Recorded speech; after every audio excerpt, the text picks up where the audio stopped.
किसी ने सच ही कहा है कि इस युग का नाम कलयुग ऐसे ही नहीं पड़ा, यहाँ लोग अच्छा करने से ज्यादा अच्छा बनने का दिखावा करते हैं। नमस्ते दोस्तों, मैं हूं विनय निगम और आप देख रहे हैं विनय निगम स्टोरी।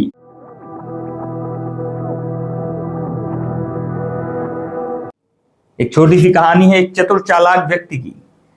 वह अपने जीवन में सिर्फ चालाकी करता था।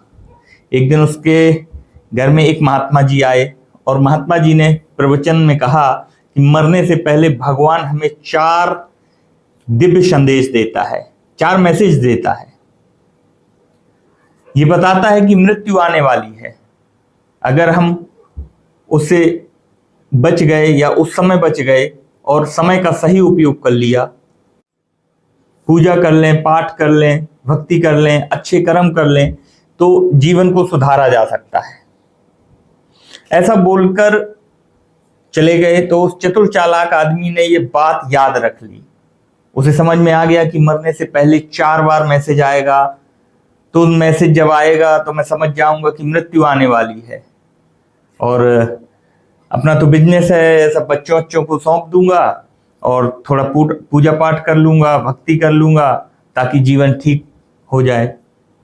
जीवन भर पैसा पैसा करता रहा ये व्यक्ति, बिजनेस करना, ये करना, वो करना, पैसे कमाना, बस इतनी चालाकी दिखाता रहा, पूरे जीवन भर चतुराई दिखाता रहा और एक राजा का जीवन जीने का प्रयास करता रहा। अचानक एक दिन अस्पताल में एडमिट हो गया।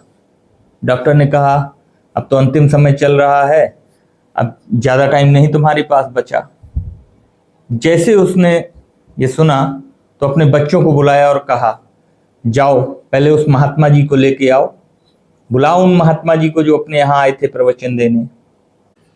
महात्मा जी अस्पताल में आ गए। अमीर सेठ चतुर चालाक जो व्यक्ति था वो बोला कि बाबा जी झूठ प्रवचन देते हो, तुम्हारी तपस्या झूठी है, फालतू में ये बातें करते हो।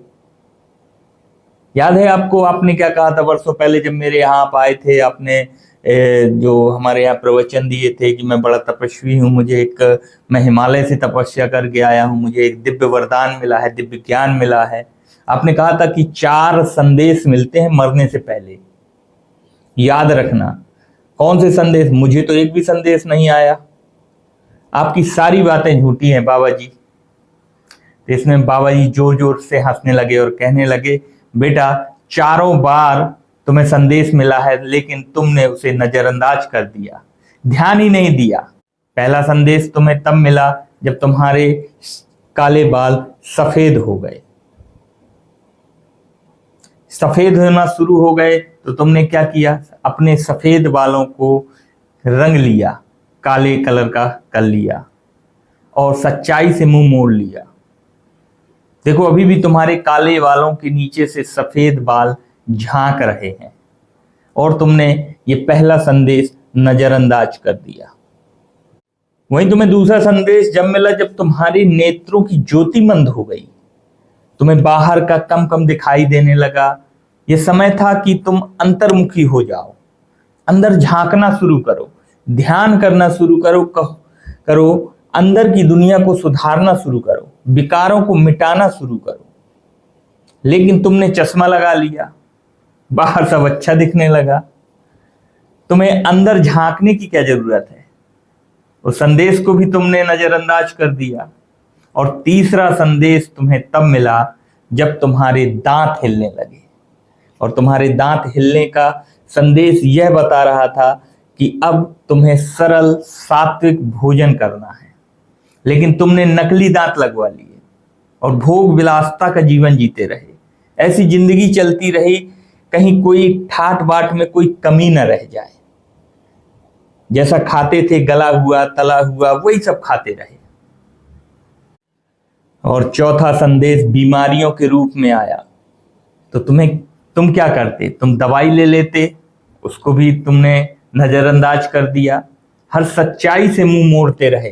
तुम्हारी मृत्यु से पहले वह हर संदेश आए थे, तुमने हर बार ध्यान नहीं दिया। अगर ध्यान दिया होता तो बचा हुआ समय अच्छे कर्मों में लगाया होता। तुम जीवन भर चालाकी करते रहे और असली चालाकी तुम्हारे साथ हो गई। बहुत छोटी सी कहानी है, लेकिन इसका सार हमें यही बताता है कि वह संदेश हमारे पास भी आते हैं या आएंगे। हम बचे हुए समय का अगर सही उपयोग कर लेते हैं तो अभी भी लाइफ को ग्रो किया जा सकता है, सुधारा जा सकता है। एक बार फिर वही बात जो अक्सर कहता हूं कि अगर आप कुछ अच्छा सुन रहे हैं तो विनय निगम स्टोरी पर सुन रहे हैं। अगर आपको यह स्टोरी अच्छी लगी हो तो कमेंट बॉक्स पर जरूर बताएं और चैनल को लाइक एवं सब्सक्राइब जरूर कर लें। वहीं वीडियो को मेरे फेसबुक प्रोफाइल विनय निगम जर्नलिस्ट पर वीडियो को शेयर जरूर करें। अब दीजिए मुझे यानी विनय निगम को इजाजत और मिलते हैं एक और रोचक कहानी के साथ। नमस्कार।